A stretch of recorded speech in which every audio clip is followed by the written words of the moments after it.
Good morning students, लक्ष्य में आप सभी का स्वागत है। मैं भी वाटर एक आपका चैप्टर है अप्लाइड केमिस्ट्री और इसमें से न्यूमेरिकल आज मैं बनाने जा रहा हूँ और न्यूमेरिकल का पोर्शन आप लोगों का छूट गया था। मैं उस पर न्यूमेरिकल आप लोग को आज करा देता हूँ। ठीक है, तीन या चार वीडियोज़ बनेंगे न्यूमेरिकल के, छोटे छोटे, अच्छे से आप देखिएगा। मैं धीरे धीरे न्यूमेरिकल को सॉल्व कराऊंगा। एग्जैक्टली इसके न्यूमेरिकल्स सभी बच्चे को बहुत टफ लगते हैं, लेकिन ऐसा है नहीं। एग्जैक्टली इसके न्यूमेरिकल में कुछ है नहीं, एक छोटा सा फार्मूला है जिससे न्यूमेरिकल बहुत आसानी से बन जाएगा। ठीक है, इसके न्यूमेरिकल को मेरे कहने के अनुसार इस न्यूमेरिकल को किसी को छोड़ना नहीं चाहिए, लेकिन पहले ये भी तो पता हो कि अब बनाया कैसे जाता है, क्योंकि जब किसी क्वेश्चन का आसान लगता है, लेकिन तब आसान लगता है जब आप उसको जानते हैं। तो मेरे वीडियोज़ को धीरे धीरे ध्यान से देखिए और एक बार वाटर चैप्टर पढ़िए, उसके बाद मेरे वीडियोज़ को देखिएगा तो और बेटर समझ में आएगा, क्योंकि मैं डायरेक्ट न्यूमेरिकल पे आ रहा हूँ। वाटर चैप्टर में जो जो बताया गया है उसको एकदम बढ़िया से एक बार अच्छे से पढ़ लीजिए। फिर भी मैं एक बार रिव्यू करूँगा, जो जो मेरी ज़रूरत है न्यूमेरिकल में उसको मैं रिव्यू कर रहा हूँ। मैंने हेडिंग डाला है कैलकुलेशन और measurement of degree of hardness. ठीक है, यानी डिग्री ऑफ हार्डनेस कैसे कैलकुलेट किया जाता है किसी वाटर में, इसको हम लोग कैलकुलेट करेंगे और न्यूमेरिकल भी आएगा। ठीक, तो चलते हैं, पहले समझते हैं। पहला जो मेरा लाइन है वाटर में, हम लोग जानते हैं हम लोग क्यों पढ़ रहे हैं इस टॉपिक को। तो ये बात पता होगा कि जो आप पानी पीते हैं, ठीक है, इसमें कुछ हार्डनेस पाई जाती है। हार्डनेस जो हमारे शरीर के लिए लाभदायक भी है, नुकसान भी है, दोनों होता है। ठीक है, अगर आप बोलिएगा कि सर ये हार्डनेस नुकसान है तो इसको निकाल देंगे, तो फिर हमारे शरीर में जो आयंस की ज़रूरत होती है, मैग्नीशियम और कैल्शियम की ज़रूरत पड़ती है, वो नहीं कर पाएगा। ठीक है, खाना पचाने में बहुत सारा काम करता है, लेकिन फिर भी इनकी मात्रा यदि ज़्यादा होती है तो हमें नुकसान होता है। तो हम लोग क्यों ना इसको एक न्यूट्रल तरीके से, मतलब इसको कम करने की कोशिश करें। ठीक है, तो पहले तो ये जाने कि सर वाटर में कौन कौन से हार्डनेस होते हैं। तो दो तरह के हार्डनेस पाए जाते हैं, एकदम बढ़िया से ध्यान रखिएगा। पूरे हार्डनेस तो उसमें बहुत सारे केमिकल्स मिले होंगे, लेकिन उसको कैटेगराइज किया गया दो पार्ट में। एक का नाम है कार्बोनेट हार्डनेस और एक का नाम है non carbonate hardness. Carbonate hardness और नॉन कार्बोनेट हार्डनेस, जिसे हम लोग, ठीक है, कार्बोनेट हार्डनेस के अंतर्गत by carbonate of calcium and magnesium. दूसरा है क्लोराइड और सल्फेट रहते हैं, क्लोराइड एंड सल्फेट हार्डनेस होते हैं, जो भी ये भी कैल्शियम और मैग्नीशियम का ही होता है। यानी ऐसा कहा जा सकता है कि पानी के अंदर कैल्शियम और मैग्नीशियम तबाही मचाए हुए रहते हैं।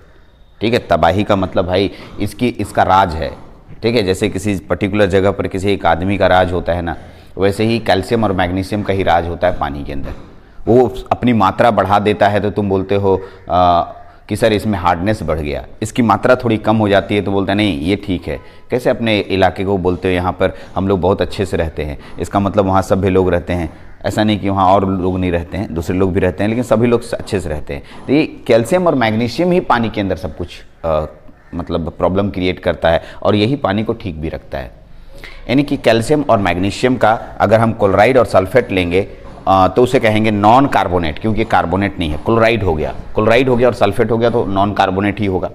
दूसरा है बाई कार्बोनेट, इसमें कार्बोनेट शब्द आ गया ना, by carbonate calcium and magnesium, by carbonate calcium and magnesium. और दूसरा है क्लोराइड एंड सल्फेट। तो इस तरीके से हमारे पास दो तरह के हार्डनेस पाए जाते हैं। एक का नाम है कार्बोनेट हार्डनेस और एक का नाम है टेम्पोररी हार्डनेस। एक का नाम है कार्बोनेट हार्डनेस और एक का नाम है कार्बोनेट हार्डनेस और एक का नाम है नॉन कार्बोनेट हार्डनेस। अब आते हैं कार्बोनेट हार्डनेस, ये सबसे इंपॉर्टेंट चीज है। कार्बोनेट हार्डनेस जो है टेम्पोररी हार्डनेस होता है। इंपॉर्टेंट पॉइंट है टेम्पोररी।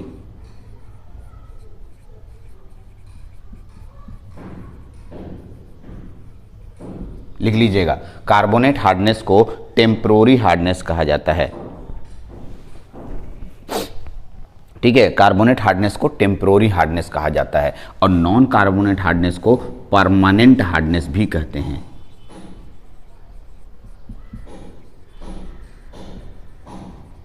ठीक, टेम्पोररी हार्डनेस जो जनरली पानी को गर्म करने, ठीक है, या साबुन मिलाने या नींबू मिलाने या इस तरह के कुछ पर्टिकुलर हम लोग के पास घर में बहुत सारे नुस्खे होते हैं, उससे हम टेम्पोररी हार्डनेस को ख़त्म कर देते हैं।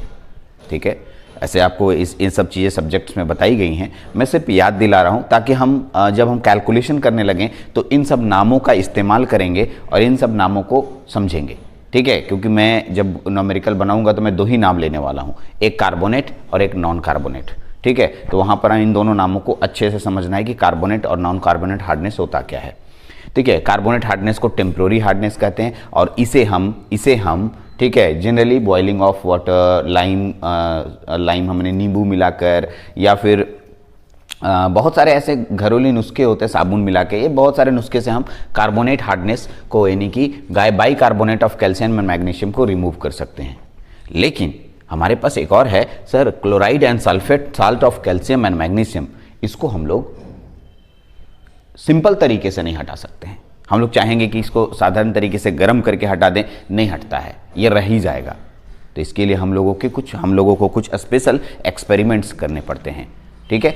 स्पेशल एक्सपेरिमेंट, जैसे एक एक्सपेरिमेंट का नाम है, ठीक है, एक एक्सपेरिमेंट का नाम है ion exchange process. Ion exchange process ये भी है EDTA, ठीक है। तो कैलकुलेशन करते हैं उससे, और हटाने के लिए तो आयन एक्सचेंज प्रोसेस है, और भी बहुत सारे प्रोसेस हैं जिससे हम लोग, ठीक है, परमानेंट हार्डनेस को हटाते हैं। चलिए, तो ये तो हो गया छोटा सा इंट्रोडक्शन कि हम लोग के पानी में कितने तरह के हार्डनेस होते हैं। जनरली न्यूमेरिकल में जब भी हम न्यूमेरिकल बनाने लगेंगे तो दो हार्डनेस का प्रयोग करेंगे, एक कार्बोनेट और एक नॉन कार्बोनेट। जनरली इन दोनों शब्दों का बहुत यूज होने वाला है, ठीक है। तो जब भी न्यूमेरिकल आएगा तो आप ध्यान रखिएगा, या उसके जगह पर यदि टेम्पररी और परमानेंट आ जाए तो पर भी अब घबराने की बात नहीं है। टेम्पररी और परमानेंट भी वही चीज हुआ, लेकिन वही है, कार्बोनेट का ही दूसरा नाम टेम्पररी हार्डनेस हुआ और नॉन कार्बोनेट का ही दूसरा नाम परमानेंट हार्डनेस हुआ। यहाँ तक आपके सामने दिख रहा है, ठीक है। एक और बता दें सर, कार्बोनेट हार्डनेस में ऐसा क्या होता है कि ये सर सिंपली गर्म करने से उड़ जाता है या ख़त्म हो जाता है। तो देखिए आपके स्क्रीन पे अभी साइड में देख रहा होगा एक रिएक्शन आ रहा है, उस रिएक्शन को मैं लिख देता हूँ और लिखने के बाद मैं समझाने की कोशिश करता हूँ। ऐसे आपके स्क्रीन पे आ रहा है तो आप स्क्रीन को देखिए, CaHCO3 का होल ट्वाइस, ये सॉल्यूबल होता है जो कि पानी में घुला रहता है और यही हार्डनेस क्रिएट करता है, ठीक है। CaHCO3 का होल ट्वाइस ये है जो आपके पास सॉल्यूबल है। लेकिन जब आप गर्म करते हैं तो ये CaCO3 बनता है, यानी कैल्शियम कार्बोनेट बनता है, जो पेंदी में नीचे जमा हो जाता है, ठीक है। पेंदी में नीचे जमा हो जाता है, प्रिसिपिटेट आप इसको केमिस्ट्री की भाषा में आप बोलते हैं, नीचे जमा हो जाएगा। CO2 गैस बन के उड़ जाएगा, ठीक। और H2O पानी जो आपके पास रह गया वो शुद्ध जल बन गया। इसका मतलब उसमें से टेम्पररी हार्डनेस खत्म कर दिए गए, ठीक। आइए उसी तरह से मैग्नीशियम, ठीक है, आपके पास मैग्नीशियम बाइकार्बोनेट है HCO3 का होल ट्वाइस, जिसमें कि इसको भी गर्म करते हैं तो मैग्नीशियम क्लोराइड बनता है जो जमीन में पेंदी में जमा हो जाता है और CO2 गैस उड़ के निकल जाता है और H2O। बहुत अच्छे से इस रिएक्शंस को बढ़िया से याद कर लीजिए, ये रिएक्शंस बहुत काम का चीज़ है। रिएक्शंस केमिस्ट्री का जान है, यदि आप रिएक्शंस नहीं जानते हैं तो केमिस्ट्री नहीं जानते हैं। इसलिए कभी भी केमिस्ट्री में कोई चीज़ लिखनी होती है तो लैंग्वेज से ज़्यादा रिएक्शंस लिखना होता है। अगर आप रिएक्शंस लिखते हैं, लैंग्वेज कम लिखते हैं तो आपको नंबर मिलेगा, लेकिन आप लैंग्वेज ज़्यादा लिख रहे हैं, रिएक्शन ही छोड़ दे रहे हैं, कितनों बात समझा रहे हैं, रिएक्शन छोड़ रहे हैं, तो आपको नंबर काटने का पूरा उम्मीद है। इसलिए आप रिएक्शंस को ज़्यादा ध्यान रखिए। कभी भी इस तरह से आपको जैसे मान लिया कि आपको आ गया एग्जाम में टेम्पररी हार्डनेस, तो आपने लिख दिया, ठीक, लेकिन अगर उसके रिएक्शंस को नीचे शो कर देंगे तो देन टीचर्स के नंबर काटने का जगह ही नहीं बचेगा। इसलिए रिएक्शंस को भी याद रखिएगा। ओके, तो अब आता है सर परमानेंट हार्डनेस के लिए कोई रिएक्शन। तो ये तो भाई प्रोसेस है, मैं जनरली बताऊंगा, ऐसे प्रोसेस बताया गया होगा, नहीं बताया होगा तो मैं बता दूंगा, लेकिन ये प्रोसेस है। इसमें हम लोग प्रोसेस करके आपको दिखाएंगे कि एक लैब एक्सपेरिमेंट में जाके कैसे हम लोग इसको प्रोसेस करते हैं और इसमें से, ठीक है, ये परमानेंट हार्डनेस को हम लोग दूर करते हैं। चलिए, तो यहाँ तक तो था कि छोटा सा मैं इंट्रोडक्शन दिया कि कितने तरह के हार्डनेस होते हैं, आपको हार्डनेस के बारे में पता चल गया। चलिए आगे बढ़ते हैं हम लोग कि कैसे हम लोग कैलकुलेशन करेंगे डिग्री ऑफ हार्डनेस। मैंने हेडिंग डाला है कैलकुलेशन और measurement of degree of hardness. तो मैं एक फॉर्मूला लिख रहा हूँ और उस फॉर्मूले को अच्छे से दिमाग में सेट करके रखना है, उसी से हम डिग्री ऑफ हार्डनेस निकालने वाले हैं, ठीक। तो चलिए उस फॉर्मूला को मैं आपके सामने लेके आ रहा हूँ। तो अब आते हैं टोटल हार्डनेस कैसे निकाला जाता है। ये देखिए मैं आपके सामने लेके आया हूँ। मैंने पास 2 पॉइंट और मेंशन किए हैं, इन दोनों पॉइंट्स को समझिए। The total hardness of water is estimated by, estimated का मतलब होता है कि कितना उसमें हार्डनेस है। तो दो तरह के हार्डनेस हमारे पानी में मिलेंगे, एक मिलेगा सर बाइकार्बोनेट जिसे आप टेम्पोररी हार्डनेस बोल रहे हैं, एक मिलेगा क्लोराइड या सल्फेट जिसे आप लोग नॉन कार्बोनेट हार्डनेस बोल रहे हैं या परमानेंट हार्डनेस बोल रहे हैं।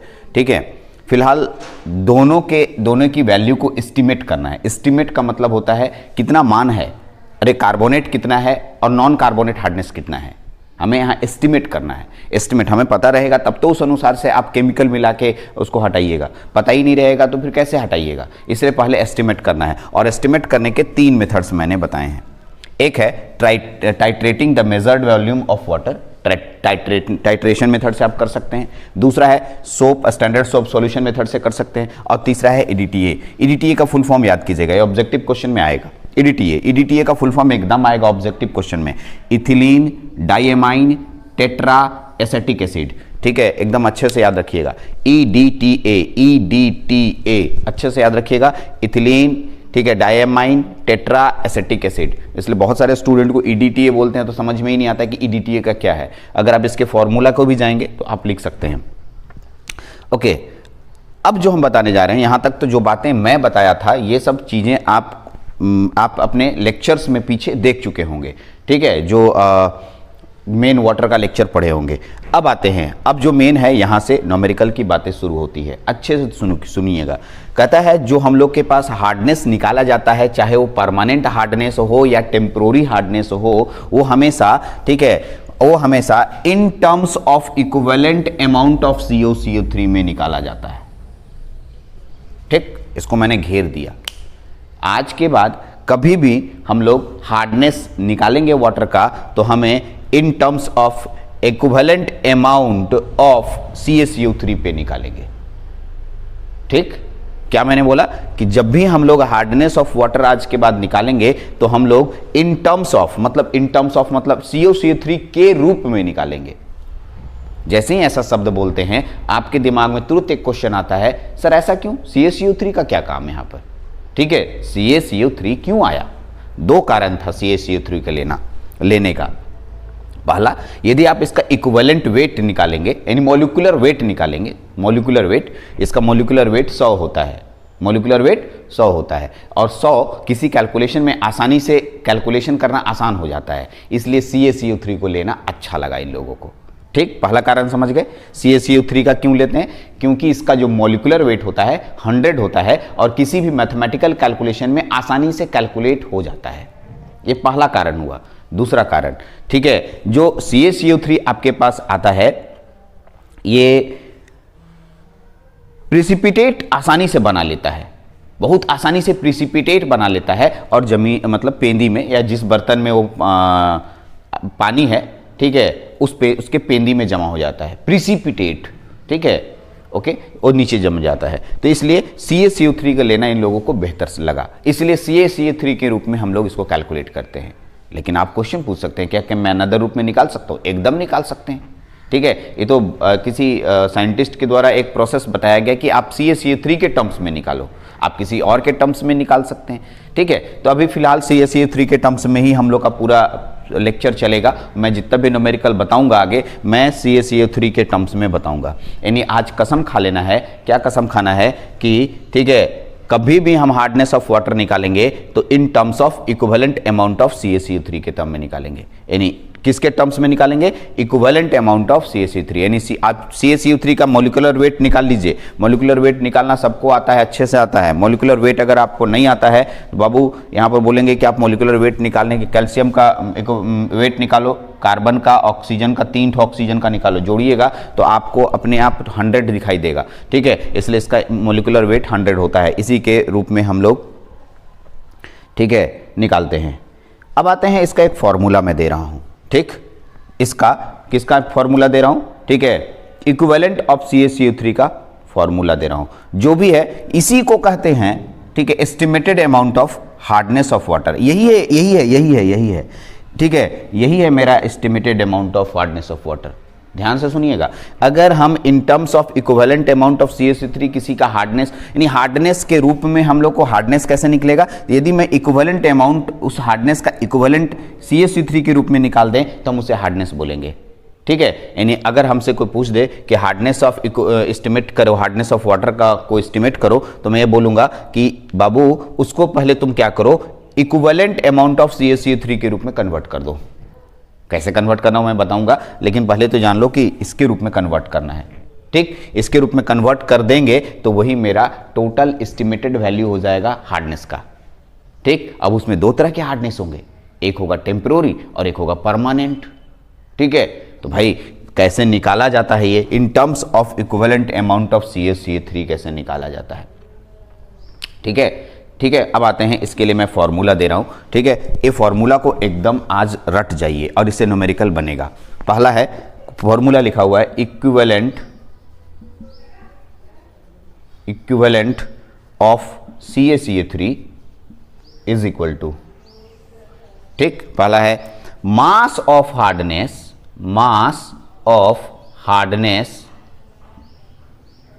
ठीक है, या मॉलिक्यूलर वेट आप बोलेंगे, मास ऑफ हार्डनेस। ठीक है, मास ऑफ हार्डनेस प्रोड्यूसिंग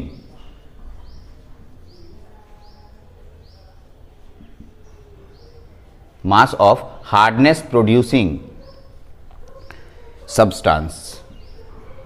बता रहा हूं क्या इसका मतलब हुआ, यहां ऐसे हो गया, divided by chemical equivalent, EQ मतलब इक्विवेलेंट लिख रहे बाबू, chemical equivalent of hardness producing substance.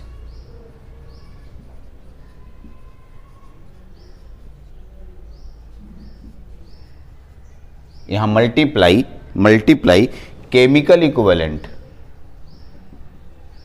EQ मतलब इक्विवेलेंट ऑफ CaCO3। पहले एकदम सिंपल फॉर्मूला को देख लीजिए। ठीक है, अगर ये सिंपल फॉर्मूला आपको समझ में आ रहा है तो एकदम क्वेश्चन बन जाएगा, कोई क्वेश्चन नहीं छूटेगा। सर इसको समझाइए। तो देखिए, सब कभी भी हम लोगों को कोई वाटर का हार्डनेस एस्टिमेट करना होगा तो उसके लिए हमें उसको इक्विवेलेंट अमाउंट ऑफ CaCO3 में कन्वर्ट करना होगा, यानी उसको CaCO3 के रूप में कंपेयर करके निकाल रहे हैं। तो उसके लिए कंपेयर करने का एक फॉर्मूला दे दिए और इस फॉर्मूला पे रख देना है। पहला पार्ट क्या कहता है, mass of hardness producing substance. जैसे मैं पानी में गया, पानी में देखा कि सर दो तरह के हार्डनेस हैं, एक है टेम्पररी हार्डनेस और एक है परमानेंट हार्डनेस। ठीक है, टेम्पररी हार्डनेस किसके द्वारा होता है, बाइकार्बोनेट कैल्शियम और magnesium, calcium and magnesium of bicarbonate. तो मान लिया कि मेरे पास कैल्शियम बाइकार्बोनेट पानी में डूबा हुआ है। क्या डूबा हुआ है, कैल्शियम बाइकार्बोनेट। तो भाई बताओगे ना कि पानी में कितना कैल्शियम बाइकार्बोनेट डूबा हुआ है। अरे बोलेगा 10 ग्राम, 20 ग्राम, 50 ग्राम, 100 ग्राम। मान लिया तुम आधा लीटर पानी लिए हुए हो जग में, उस आधा लीटर पानी में तुम नापा या खोजा, ठीक है, तो पता चला कि 15 ग्राम कैल्शियम बाइकार्बोनेट है, कैल्शियम बाइकार्बोनेट। ठीक, तो कैल्शियम बाइकार्बोनेट 50 ग्राम है या 100 ग्राम है, 100 ग्राम लेके चलते हैं, 100 मिलीग्राम है, 100 ग्राम नहीं होगा, 100 मिलीग्राम होगा। तो यहाँ लिखेंगे mass of hardness producing substance. पहले तो मास जानेंगे कि वो कितना मान है उस पानी के अंदर। ठीक है, मास दिया रहता है ये क्वेश्चन में, वो नहीं बोले अभी आधा लीटर में 100 मिलीलीटर, 100 मिलीग्राम, 100 मिलीग्राम, तो भाई इसका पता चल गया, मास दिया रहेगा। अब देखिए कहता है केमिकल इक्विवेलेंट, मतलब molecular weight, chemical equivalent of hardness of producing substance. कौन हार्डनेस प्रोड्यूस कर रहा था, कैल्शियम बाइकार्बोनेट। अरे कैल्शियम बाइकार्बोनेट ही तो बोला कि ऐसे सुनो ना, इसको बना के दिखाते हैं। मान लो ये मेरे पास डब्बा है, इसके अंदर पानी है 1/2 लीटर, 1/2 लीटर, और इसके अंदर हमने बोला ठीक है कैल्शियम बाइकार्बोनेट है, कैल्शियम बाइकार्बोनेट, ठीक है, कैल्शियम बाइकार्बोनेट है। ठीक, जब इसके अंदर कैल्शियम बाइकार्बोनेट है, हम बोले 50 नहीं, मैं बोला 100 मिलीग्राम, 100 मिलीग्राम कैल्शियम बाइकार्बोनेट है। का मतलब ये जो कैल्शियम बाइकार्बोनेट है इसमें 100 मिलीग्राम लिखा, तो यहां हम 100 पुट करेंगे, यहां हम 100 पुट करेंगे, और कैल्शियम बाइकार्बोनेट का जो मॉलिक्यूलर वेट होगा वो यहाँ रखेंगे। अरे कैल्शियम बाइकार्बोनेट का फॉर्मूला जानता है ना, ठीक है, और उसी फॉर्मूला का यहाँ पर मॉलिक्यूलर वेट निकालेंगे, ठीक है। और दूसरा, क्योंकि हमको इक्विवेलेंट ऑफ CH3 के रूप में निकालना है, तो केमिकल इक्विवेलेंट ऑफ CH3 इसके बारे में जानना मालूम है, अभी तो बताया कि इसका इक्विवेलेंट वेट 100 होता है, ठीक है। इसका इक्विवेलेंट वेट नहीं, केमिकल इक्विवेलेंट मतलब मॉलिक्यूलर वेट 100 होता है, तो यहाँ 100 तो पुट होगा ही, फिक्स हो गया। यहाँ पर जो दिया रहेगा क्वेश्चन में 100 मिलीग्राम वो लिखेंगे, और कैल्शियम बाइकार्बोनेट का टोटल हम लोग मॉलिक्यूलर मास निकाल लेंगे, उसको नीचे रखेंगे, बस हो गया। जो दिया है उसको रखेंगे, उसका इसका जो मेरे पास इम्प्यूरिटी है, जो मेरे पास ठीक है हमारे पास, ठीक है, हार्डनेस है, हार्डनेस वाले कंपाउंड का यहाँ पर वेट निकाल लीजिए और केमिकल इक्विवेलेंट CH3 का निकाल लीजिए। ये पहला न्यूमेरिकल बनाने का फॉर्मूला हुआ।